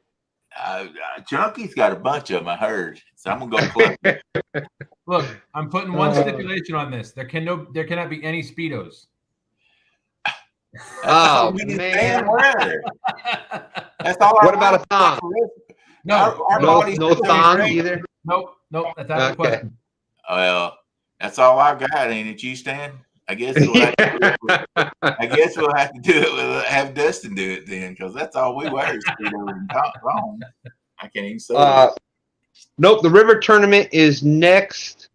Is there a tournament tomorrow? The river tournament is next Saturday, 9 a.m. to 3 p.m. on Muskrat Adventures channel. Yeah, no tournaments tomorrow. Tomorrow, Stan and I are just going out. Yeah, Dustin and I are going to go out, Maybe Stan 3. just kind of checking the river out. The reports I got today were very, very promising. Obviously, the first-hand reports that the Tennessee got today were extremely promising. Yeah, but a lot can change That's between now and next Saturday. A lot can change between now and next Saturday. You just don't know. You never know. I'm not going back to where I fished at today because I don't want to get a bunch of sore lips. Ronnie Oakley, how you doing? If anybody knows of anything going on tomorrow, let me know. But and that's right. Muskrat Adventure saying Freddie will be his co-host. And then I will be amiss to say that January. I don't remember the date. But the Potomac versus the Cooper River is going to be in January. That's going to be on my channel. My original broadcast brother Creel and I are going to be together. We're going to be hosting the Potomac versus the Cooper for the end of round 2. Hey, so right now, Stan, if you would tell us who the number 1 river is right now. The James River, of course. No. Who's in the lead right now? I can't remember. Who caught the most weight? I can't remember. The James River made it to the second round with only 3 boats catching fish. So I'd say they're in the lead. No, I can't. Who was that team that's number 1 that played that's fishing against the team that lost? Oh, if you go by technicalities and that kind of stuff, I think it's that. What do you think? It's that Tennessee River, Dustin. I think that. System, I think that hurts, don't it? Don't it hurt? It hurts bad. I'm good with it. I'm good with it. Like I say, guys, all jokes aside, that was the best battle. I mean, that was just freaking awesome battle. We reached 200 viewers that day, right? Yeah. Yeah. Let's see if we get 250 this time. Yeah. Guys, if y'all want to see a battle, man, that was a battle. And I will say this: the Ohio versus the what was it, Cooper? That was a good battle up toward the end. They started pulling away, but that was a good battle. But man, we battled it all the way to the end. I don't know how many times the lead changed, but it was several times. What, about 4 times, you think? What, for who? That the lead changed back and forth on our tournament. On our tournament? I think it was even more than that. It was from the start to the finish, it was within a fish. Both rivers, a 20-pound fish, or let's even round it up to 30 pounds. Yeah. That's just pound fish. A 26-pound fish would have won it in the end. Yeah, that's an everyday occurrence. That's not like so yeah, it was. I mean, at one point through the majority, it was more than halfway through the tournament when we were only separated by less than a pound. I'm really confused here. I wonder who Danny's pulling for. Well, I think it's a Tennessee River, don't y'all? Danny, I thought you loved me. He's letting his true colors come out. I'm just such it was Dustin and I who, in honor of Danny Stone and the Mississippi River, caught exactly 8.19 pounds. So that's 3 fish. It took you 3 fish to catch what Danny caught. Yeah, that should show you what an angler we are. Like, that's right. All the big fish. I'll tell you what. I hope all of y'all catch that much the next tournament too. Since with all the big fish in the James River, for Dustin and I to just catch 8.19 pounds exactly in 3 fish. Come on, that's a feat. That takes some angling. I really think you should use red wigglers the next tournament too. Well, that's such an achievement. I tell you what. Since that's such an achievement, why don't you just say y'all two aren't going to fish and just go ahead and plug that weight in? Well, that'd be 2 boats taken out of it. That's something totally different. Oh, that's right. Y'all are a totally different team. You don't have same. We got the same 4 anglers plus 4 new ones. They all got mad and quit. No, it's the same. We got the same 4 anglers. We got Ed Evans. Ed Evans is coming down to fish the James, and this time Jeff wasn't able to come down with him last time, so Jeff Beal's going to be fishing in his boat with him. That's a new angler. Okay. He's a Joey. He's a Joey. That's Joey, right? No, he fishes and reels in fish. That's a fisherman. Go ahead. Okay. Well, if we want to go there, I mean, y'all had the advantage then with how many anglers in the boats with y'all. We're gonna have the same ones. That's right, Steve. We're gonna have the same. But exactly. We had Ed by himself, Stan 3 by himself. Dustin would have been better off by himself. And then you had Sean. Then you had Sean and a guy that hasn't catfished. You had Sean and a guy. What did? I'm sorry. What was his name? Was it Dave? Dave. Yeah, Dave. Dave. He said he hadn't catfished in what, like 3 years, 4 years, something like that. But wait a minute. If that's so, didn't they catch the second biggest creel or the biggest creel? I can't remember which. Oh, the biggest on ours. Yeah, the They biggest actually creel. caught the So biggest. I wouldn't That's slam right. him. I believe I'd Well, so- So there we go. We had 2 boats all by themselves. One boat with a guy that hadn't fished catfish in 3 years, and then the boat that had the person with the most experience fishing, we caught. Might as well say nothing. So, but this next time it's going to be Ed Evans fishing with Jeff in Ed's boat. It's going to be Stan 3 is fishing with Dan. Dan's going to be his angler in his boat. I am fishing with No Name Channel. Everybody that's been on Stand 8 knows that they've seen him out in chat. I'm fishing in his boat, and then Dustin is the lone angler by himself. But it's still the same 4 anglers. Poor Dustin. He said if he's going to catch no fish, he can do it just fine by himself. That's right. Now watch. I'm telling you, Dustin's going to go out and get a 100-pound bag this time. I hope he does. I hope everybody catches fish. I think we had such a ball that time. I mean, it was stressful back and forth, but in the end, it was fun. Well, I know, Stan, you was sort of crushed with it, but still, they're always going to have they're always going to be a boat that don't catch, the most fish. It's just going to happen. Look, I'll say I'm a competitive person, and it didn't hurt me that we lost. The part that killed me is we didn't pull our weight.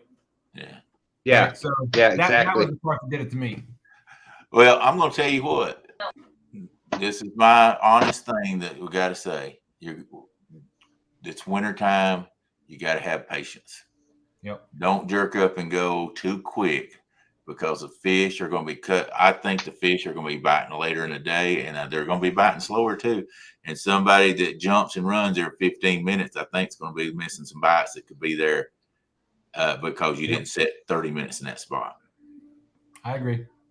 I think that's going to be the difference of it right there, is having the patience to wait for that afternoon bite that we all know in the wintertime is going to come in there sometime. Yep. Let's see. I see a lot of people talking about pen reels out there. Hey, pen reels are awesome.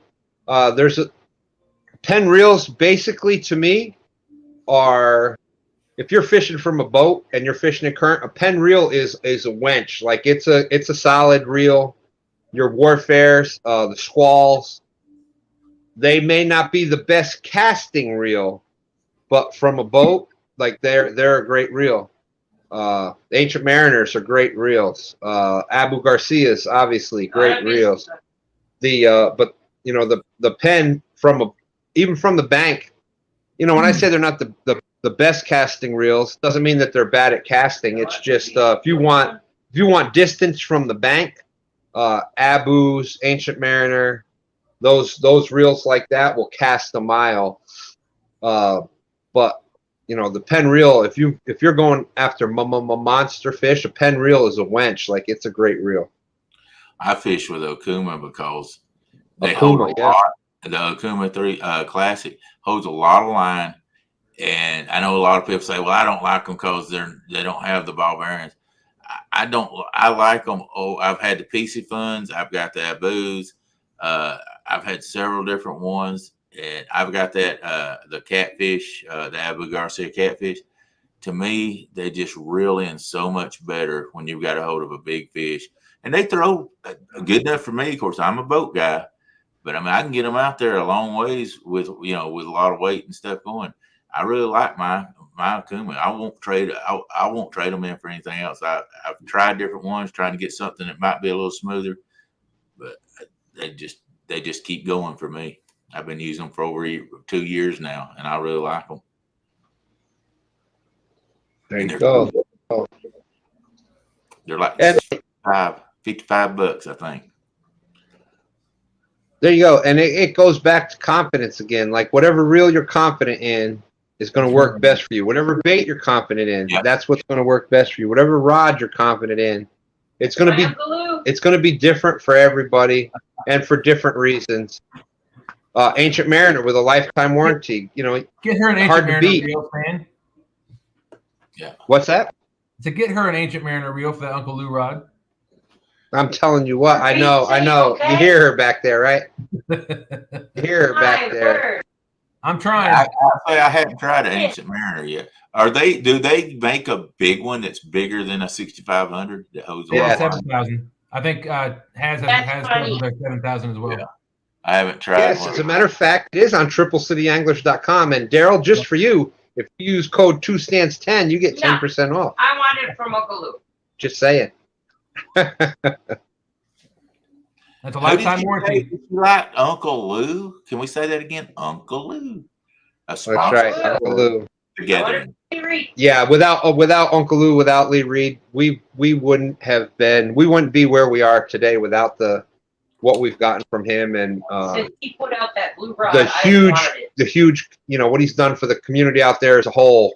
If you look out there in our catfish community, there's probably more Uncle Lou rods than. I have 2 blues, 2 purples, and 2 oranges. I used to have a third orange till Woody decided.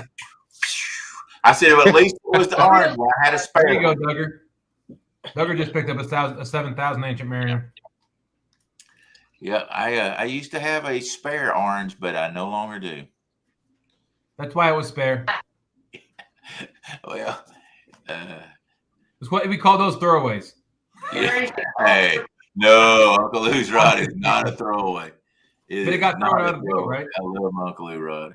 I know. That's right. That's right. Yeah, a lot of people don't remember way back when I was first going, like Uncle Lou and I were in chat, like the overnight chat, and a lot of times I was doing the overnight thing, and then you had Lynn's channel, and we were just sitting there at night, and now it's hog leg, and things have gone on since then. But yeah, that's going back a couple years now. But and if anybody wants to know the action on one, it's between I would say it's between a Mad Cat's rod and a shoot, I can't think of that other rod. What's the flimsy rod? The unbreakable rod. Dang it. What do you call them? Or ugly stick and the catfish ugly stick. I'd say between an ugly stick and a Mad Cat's rod is Uncle Lou's rod. It's not flimsy like a I said it again, ugly stick. Ugly stick. It's not as stiff as a medium heavy. Now I said a medium heavy. It's not as stiff as a medium heavy Mad Cat's rod. That's what I like about it. You still feel that fight, but you still got that backbone to bring him in. That's what sold me on the Uncle Lou right there. Yeah, and we started our channel with ugly sticks, and there's nothing wrong with that. Like if you're going out and you want to just try this out for the first time, your ugly sticks they'll last you forever. We've caught monster fish. We've caught 50-pounders, 60-pounders on ugly sticks. And my setting 2.9 came on an ugly stick. There's absolutely the big difference between that and going up to Uncle Lou's Big Cat Fever, whatever. Like I said before, is that lure rating, the weight that it'll cast. That's the big difference.